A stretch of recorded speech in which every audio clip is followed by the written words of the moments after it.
Hey, everybody, I am DJ Riley, one of the hosts of Boys on the Bench, and I am back with my top 5 NBA prize picks today, trying to hit that 10 times multiplier. I apologize for no picks yesterday. Was feeling a little bit under the weather, but now I'm feeling a little bit better. Hopefully, we can get back on track today with some of these NBA picks. Now, before we jump into them, make sure y'all are subscribing to this channel, hitting that notification bell, and getting notified anytime these videos are dropping because they are coming out daily, unless of course I'm getting sick, then that's always up in the air. Who knows? But also down there in the description, you can click that.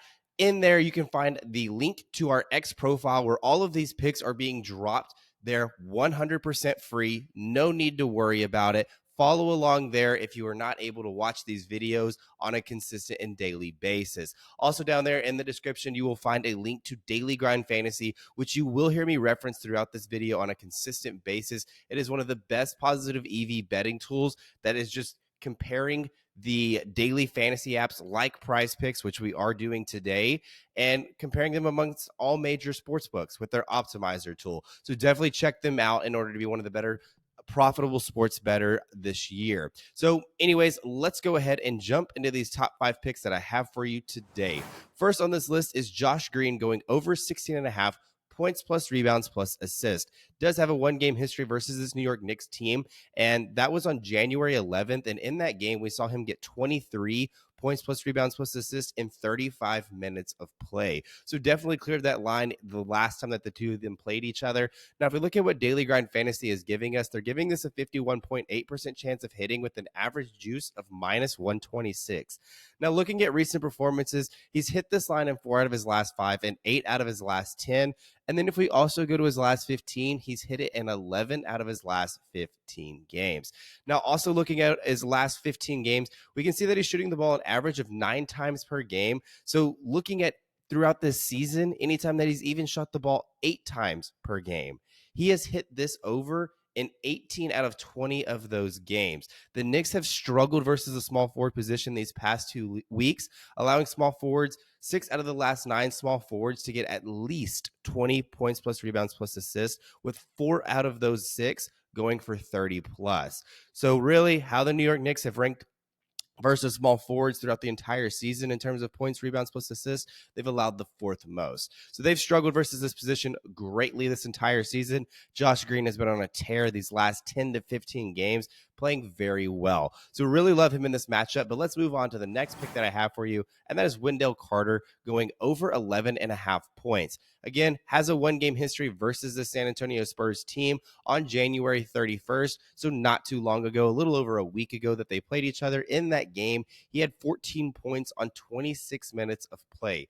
Now, if we look at what Daily Grind Fantasy is giving us, they're giving this a 53.2% chance of hitting with an average line of minus 133. Recent performances, he's hit this in 3 out of his last 5 and 6 out of his last 10.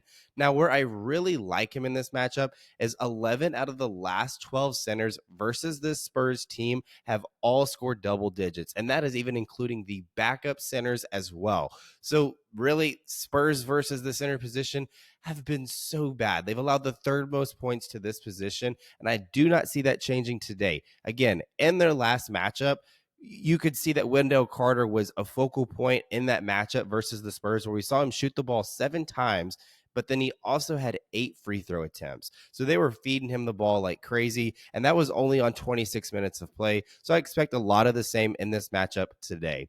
Now, let's move on to the next pick that I have for you, and that is Draymond Green going over 18.5 points plus rebounds plus assists. No head-to-head history versus the Indiana Pacers this season. So if we look at what Daily Grind Fantasy is giving us, it's a 49.4% chance of hitting with an average juice of minus 113. So kind of that 50-50 split, obviously not good in terms of positive EV. But if we look at how he's done in his recent performances, he's hit this in 4 out of his last 5 and 7 out of his last 10. Now, yesterday's game, which would have made him 5 out of 5, he actually played very well, having 13 points plus rebounds plus assists on only 18 minutes of play after a blowout win. So he did not see the court a ton and was nearly averaging 1 points plus rebounds plus assists per minute. So if he had played a little bit longer, I would have expected him to easily clear this number as well. Now, also, where I really like him is Draymond Green has hit this line in 5 out of 5 games this season after coming off 0 days of rest. His average during those 5 games is 21 points plus rebounds plus assists. So easily clearing this by several. So really like that. Now, if we look at how Indiana has done versus the power forward position, they have let 13 out of their last 17 power forwards that they have faced to hit their overs, with 9 of them going for 20 plus. So looking at how Indiana does versus power forwards this entire season, they allow the first most points plus rebounds plus assists to power forwards. So really love Draymond Green in this matchup to get 19 points plus rebounds plus assists. Now moving on to the fourth pick that I have here, and that is Bradley Beal going over 1.5 3-pointers made. Does not have a head-to-head history versus this Utah Jazz team. So if we look at what Daily Grind Fantasy is giving us, it's a 52.4% chance of hitting with an average juice of minus 127. So again, pretty good odds. We want to see that number around 54 to 55%. But 52.4 is pretty good as well. Now, recent performances, he's hit this in 3 out of his last 5 and 5 out of his last 10. Where I've really liked Bill in this matchup is over his past couple games, we can see his usage increase greatly, where we see him shooting at least 20 plus field goal attempts in each of his last 2 games. Right now, Utah currently allows the 3rd most 3-pointer made in all of the NBA, with 14 3-pointers made per game. Of those 14 per game, we can see quite a bit going to that shooting guard position, where we've seen 8 straight shooting guards have at least 2 3-pointers made.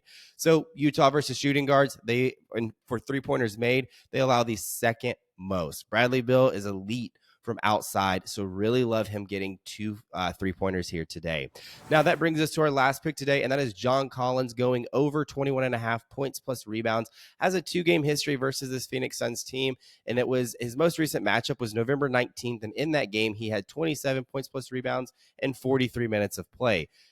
Couple days before that, he played them again on November 17th, and in that game, he had 29 points plus rebounds and 35 minutes of play.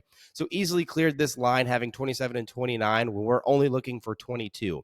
Now, if we look at what Daily Grind Fantasy is giving us, quite surprising. I think all of the books are on top of it, though, and they're giving this a 56.5% chance of hitting with an average juice of minus 100. But where we look at recent performances and how he's done in last 5, last 10, he has hit this in 5 straight, but then he's also hit this in 9 out of his last 10. John Collins has been so efficient shooting over these last 7 games, where we see 6 out of these last 7 games, he has shot the ball over 60% of the time. So really love that. Also, what I really love is his offensive rebounding. We can also see over that same 7-game stretch, he's had at least 3 offensive rebounds in each of those games. Phoenix currently allows the 11th most offensive rebounds to opposing teams. Also, Phoenix versus power forwards, points plus rebounds, they allow the 9th most. So I think John Collins has put himself in a really good position. He has dominated this team 2 times earlier this season, and he's dominated the boards recently, and he's shooting the best he's shot this entire season. Everything is pointing for the over towards John Collins today, so really love him here. Anyways, though, I really love all 5 of these picks. Thank y'all for listening to this. As always, let me know in the comments below which of these picks you are tailing, which of these picks you are fading. The comments help this small channel grow. Also, make sure to drop a like, hit that subscribe button, hit that notification bell, and get notified anytime these videos are coming out, because again, they are coming out daily. So best of luck to y'all on this Thursday. Hopefully y'all can get set up going into a loaded weekend, and best of luck to y'all again. I will see y'all tomorrow.